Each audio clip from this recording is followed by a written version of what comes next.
Estamos en la estepa. Esta es la estepa de la Patagonia. Está el neneo, está el coirón, está la liebre. Pero, ¿estamos en la estepa?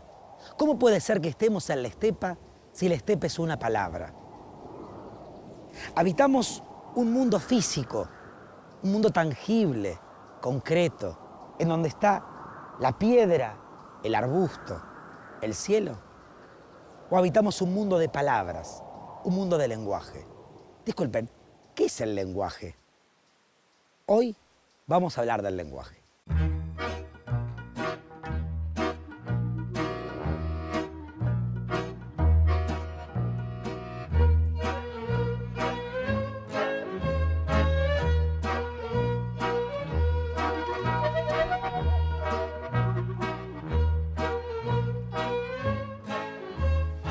Cuando era chiquito, nunca me imaginé vivir acá, en la estepa, en la Patagonia. Vivía en la calle 5389, en la ciudad de La Plata. Mamá me regalaba animalitos de plástico y me pedía que le nombre cada uno de esos animalitos y le diga en dónde vivía y qué comía. Mi abuela me pedía que me calle la boca. Mi papá utilizaba palabras tan raras y frases. Decía, por ejemplo, este cuerpito se va al sobre. O me voy a mis aposentos. Cuando iba a la escuela primaria, una maestra de plástica llamada Amanda, que tenía muy mal humor, un día puso sobre el pizarrón un cartel con la palabra silencio. Dijo que aquel que hablaba iba derecho a la dirección. Como era el mes de noviembre y hacía un poco de calor, recuerdan que yo estaba en la ciudad de La Plata, abrió la ventana para que corriese el aire. Al instante, una ráfaga de viento entró y tiró el cartel al suelo. Y yo, que no podía dejar de hablar, le dije, señorita, se cayó el silencio. Mientras mis compañeros se reían y la maestra me mandaba a dirección, pensé en lo singular de aquel hecho. Reflexionaba acerca de la relación que había entre la palabra, el viento y mi voz, que había hecho que el silencio se cayera al suelo junto con aquel cartel. Hasta ese momento pensaba que las palabras eran parte de las cosas, como si estuvieran unidas de forma inseparable, como si hubieran nacido juntas. Pero ese día en la escuela sentí que se habían dividido y que era yo el que las juntaba. Entonces, el lenguaje es una etiqueta que le ponemos a las cosas. Arbusto, piedra, árbol, luz que cae a la noche mientras miramos el cielo.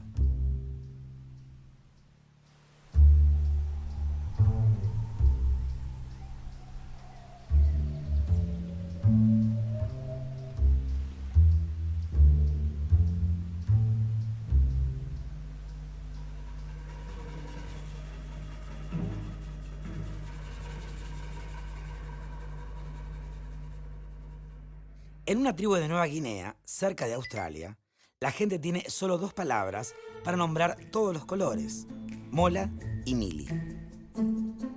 A los colores cálidos, como el naranja, el rojo y el amarillo, le dicen mola. Y a los colores fríos, como el azul, el violeta y el verde, le dicen mili. Es decir, si yo les muestro alguno de estos colores, solamente dicen mola. Me pregunto, ¿podrán ver que son tres colores distintos? Los esquimales ven 17 blancos. Es decir, tienen 17 palabras para nombrar el blanco. Nosotros, en cambio, tenemos solo un blanco y una palabra. ¿Es porque no vemos esos 17 blancos? ¿O porque no tenemos todas esas palabras para nombrarlos? Si yo fuese esquimal, tendría todos estos blancos para pintar un cuadro. Cuando llegué a Bariloche, todos los árboles eran iguales. Todos tenían tronco, ramas, hojas. A lo sumo, eran todos iguales y se parecían al tilo, que era el árbol que yo conocía desde mi infancia. Pero un día un amigo me llevó por los senderos de esta montaña patagónica y me enseñó que había otros árboles. Así aparecieron los ñires, las lengas. los coigües.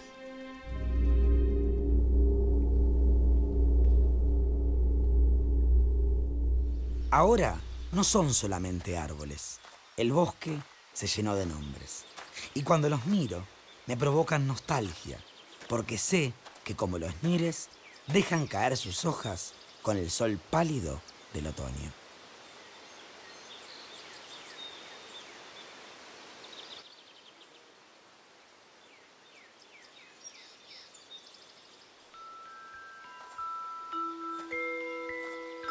El lenguaje, entonces, podría ser ese par de anteojos con el que miramos el mundo. Los hilos invisibles que viajan de la mente a las cosas y de las cosas a la mente.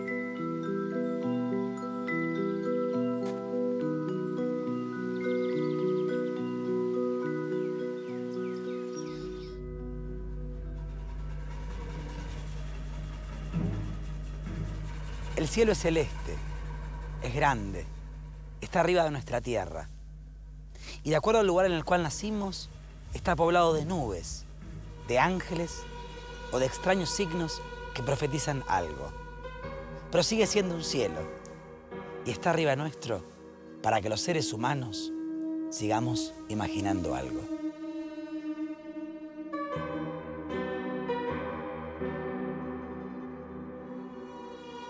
La palabra cielo tiene un valor, porque es diferente a sol, agua, aire.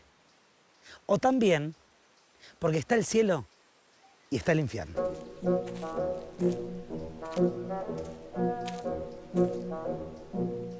¿Qué es el valor de una palabra? El valor de una palabra es ser lo que otra palabra no es, su opuesto, como el cielo y la tierra, su diferencia, como el amarillo y el verde. Eso es el valor de una palabra.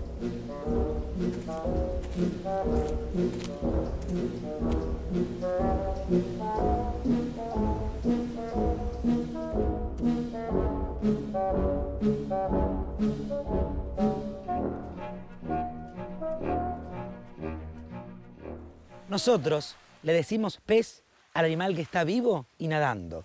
Y le decimos pescado al mismo animal cuando está muerto, sin vida. Los ingleses solo tienen una palabra, fish. Con esa palabra nombran al pez y al pescado. Es decir, que para saber si están hablando de pez o de pescado, tenemos que tener en cuenta el contexto de la charla. Si me hablan de un fish al horno con papas, están hablando de un pescado. Si me hablan de un fish nadando en el lago, me están hablando de un pez. Entonces, fish tiene más valor en la lengua inglesa que pez en castellano, porque fish incluye a pez y también a pescado. Existe el calor porque conocemos la palabra frío. Existe el blanco porque sabemos que es el negro. Existe el bien porque conocemos el mal en nuestro lenguaje. Nosotros hablamos un idioma, pero hay gente que habla más de una lengua. Vamos a hablar con Pablo Cañumil. Pablo es del pueblo mapuche y habla español y mapuzungún. ¿Será que tiene dos anteojos para ver el mundo? ¿Será un poco bifocal? Se lo vamos a preguntar.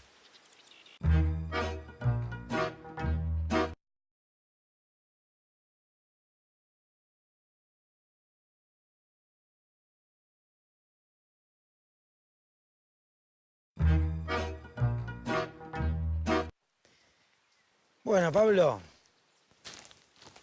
¿quién sos? ¿Cómo te definís? Bueno, en realidad yo, ¿cómo me defino? Es una pregunta bastante amplia. Vengo desde el campo, de la zona de la Línea Sur, un lugar llamado El Pantanoso. Hace 8 años que estoy acá en Bariloche. Nací, me crié en el campo, después bueno, me fui a estudiar a otros lugares y ahora me encuentro acá y mi trabajo, por así resumir un poco, es lo que es el cuero. ¿Qué haces en cuero? Hago cosas, lo que tiene que ver es para el caballo, lo que es... ¿Montura también? No, me dedico más a la soguería. ¿A la soguería? Sí, lo que es cabresto, bozal, cosas que lleva el caballo. Y Que eso, bueno, lo aprendí en el campo y después cuando vine acá aprendí cosas específicas como es el tejido, detalles que hacen más al adorno de toda la prenda del caballo. ¿Y sos del pueblo mapuche? Sí, sí, sí, pertenezco al pueblo. ¿Y hablás mapuche? Sí, Bien. sí, sí. ¿Y cómo es esto de hablar mapuche y hablar español? Porque también hablas español. Hablar dos lenguas. ¿Cómo es la experiencia de ser un bilingüe? Y digamos que es tener diferentes miradas de las cosas, del mundo que te rodea. Algunas cosas las pensás en mapuzungún y otras cosas las pensás en castellano. El hablar dos lenguas, tenés desde una persona dos miradas, por así decirlo. Dos miradas o dos pensamientos distintos. Que una tenés con respecto a la tierra, tenés una mirada dentro del idioma mapuche y la misma mirada de la tierra tenés otra mirada con ¿Y cómo es la mirada de la tierra, por ejemplo, en el mapuzungún o en el mapuche en el español? Mira, como el idioma mapuche generalmente se armó o se formó mediante lo que la mapu te transmite, tenés un acercamiento, o yo veo que tenés más acercamiento a la tierra, comprendés más los mensajes que son naturales. En cambio, el castellano, yo por ejemplo no me puedo comunicar directamente con la tierra o interpretar los mensajes de una forma si yo lo pienso en castellano. En cambio, el mapuzungún sí. Es como que te sacas, por ejemplo, un anteojo mapuche y luego te pones un anteojo de español y así vas y venís. Cuando, por ejemplo, ahora estás hablando conmigo en español, Sí. pero no sé, hablas con alguien luego en la lengua mapuche y te sacas el par de anteojos y te pones otros. No sé ¿Anda si así? se podría ver así de esa forma. Lo que pasa es que al cambiar de lenguaje uno no se da cuenta. O sea, cuando cambias el idioma a otro no te das cuenta. Cuando por ahí vos estás hablando en el mapuzungún, me echas palabras del castellano sin darte cuenta. O Claro. sea que usás el idioma para transmitir una idea. O sea, puede ser que la idea la esté pensando en castellano y la transmite el mapuzungún. ¿Y cuál es el momento así como más raro para vos con respecto a utilizar una u otra? En realidad esos momentos se ven, por ejemplo, para utilizar el idioma mapuche se ven en las rogativas, en las ceremonias. Ahí uno ya está predispuesto a utilizar solamente el idioma mapuche, ¿no? Con el cual vos sentís que tenés más conexión con la tierra. Es muy raro ver en una rogativa que se haga en castellano, porque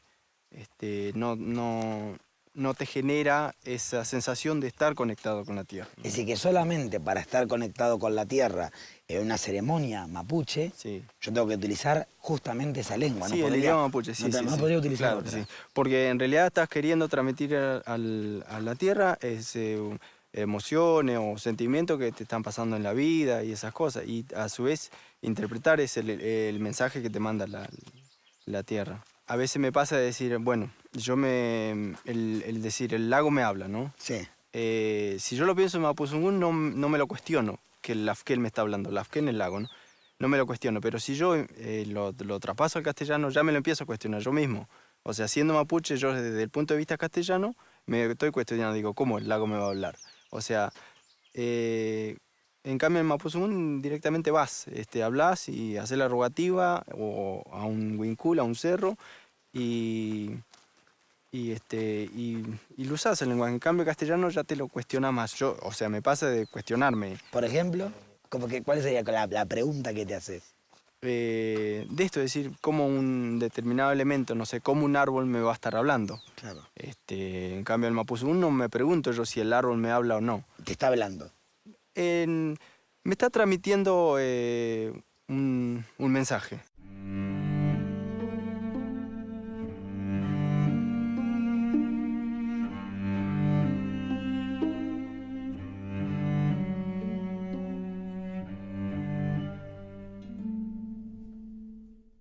Pero Pablo, ¿vos sentís que hay una mayor publicidad, un auge por los pueblos originarios, pero en un sentido vinculado a esto de ser políticamente correcto y hablar acerca de estos pueblos?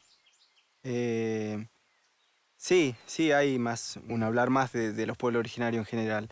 El tema es que a veces cuando los pueblos originarios quieren hablar no los dejan. O sea, siempre se ve en que nosotros somos los que hablamos de los pueblos originarios, pero muy pocas veces se deja hablar a los pueblos originarios. Porque cuando los pueblos originarios hablan, generalmente tocan la historia que la gente o el Estado no ha dado a conocer. No sé, por ejemplo, el genocidio, matanzas, o la discriminación. Generalmente se habla más de los pueblos originarios y no los pueblos originarios hablan de ellos mismos. O sea, por eso se ve como un auge. Pero bueno, está también en nosotros, en los que formamos parte de los pueblos originarios, tomar esas cosas y aprovecharlas, ya que está tan así en boga hablar de los pueblos originarios.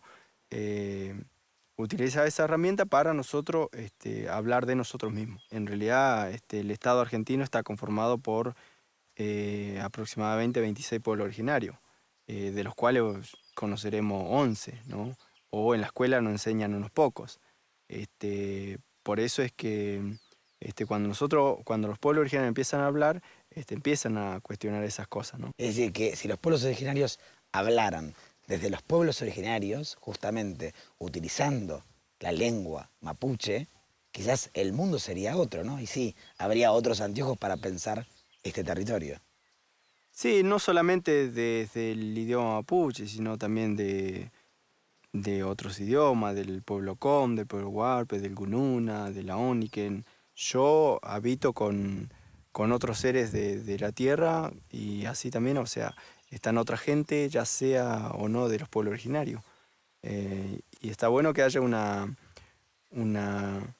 interrelación, una intercomunicación, un buen bienestar entre la gente, para que todo estemos, me sale la palabra armonía, pero no es muy armonía entre comillas, para seguir estando en este lugar de la tierra. ¿Y cómo sería Mapuzungún? ¿Esa armonía o esa convivencia?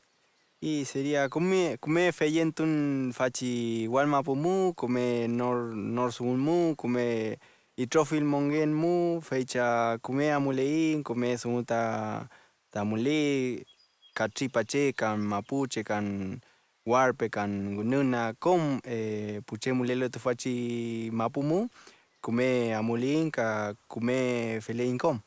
¿Y eso qué significaría? Eso es lo que me preguntaste vos.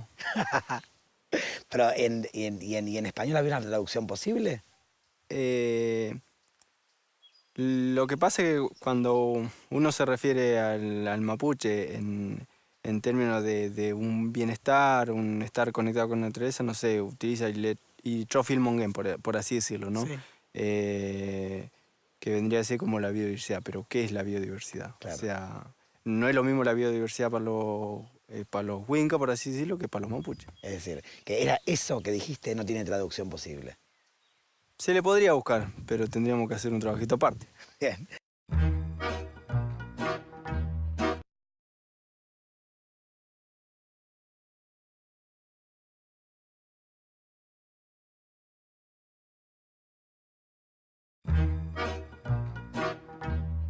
Recién hablamos con Pablo, que nos explicó en español y en mapuche su experiencia bilingüe.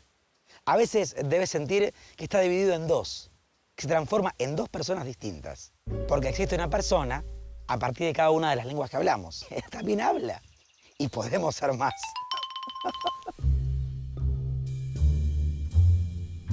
Además de que hablamos distintas lenguas y que cada lengua construye mundos diferentes, cada persona tiene múltiples experiencias con su propia lengua. Su trabajo, su familia y sus ideas configuran no solo personas que hablan una lengua, sino personajes lingüísticos.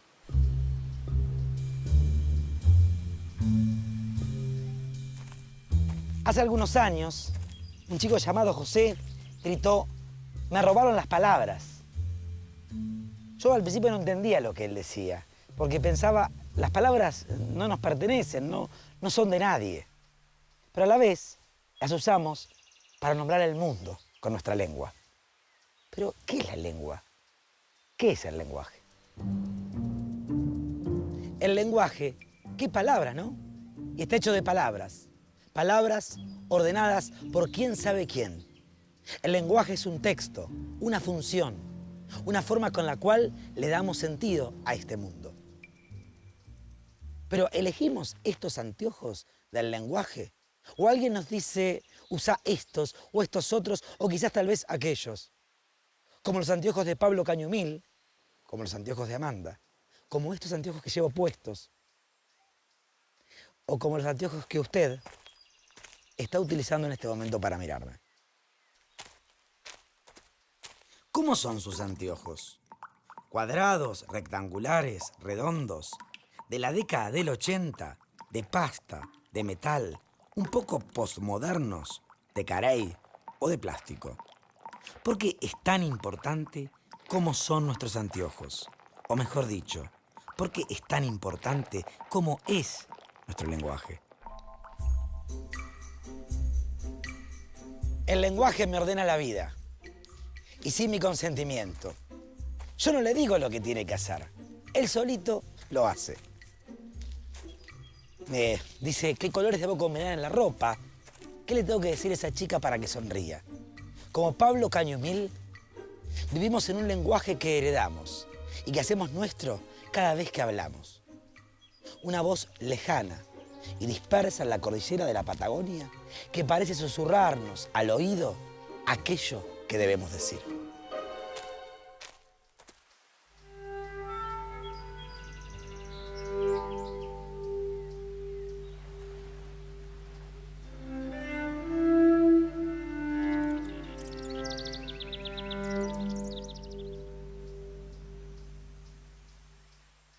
A veces siento que el lenguaje es como una cebolla que voy deshojando lentamente, capa por capa. Y lloro. ¿Cómo lloro? Le saco una capa, luego le saco otra capa y de repente me quedé sin cebolla. Con el lenguaje más o menos pasa algo similar. Le saco una palabra, luego intento buscar otra, voy abriendo y de repente no hay nada. ¿Quién me dijo que tengo que decir esto de esta manera y justo con estas palabras? ¿Somos los dueños del lenguaje o el lenguaje nos utiliza como títeres en una obra de teatro que no escribimos?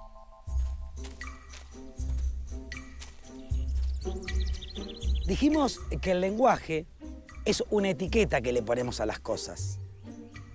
Que cada lengua, cada idioma, cada país le pone etiquetas distintas a las mismas cosas. Por eso existen tantos idiomas diferentes en este mundo. Además, que el lenguaje son los anteojos, el cristal por el cual miramos aquello que vemos y le damos forma. La cima de una montaña de la cordillera de los Andes queda cubierta de nieve luego de una tormenta invernal. Pero eso es solo un punto de vista. También puede ser que veamos almohadones claros y esponjosos en donde se sientan los dioses por la noche para hablar de nosotros, los seres humanos.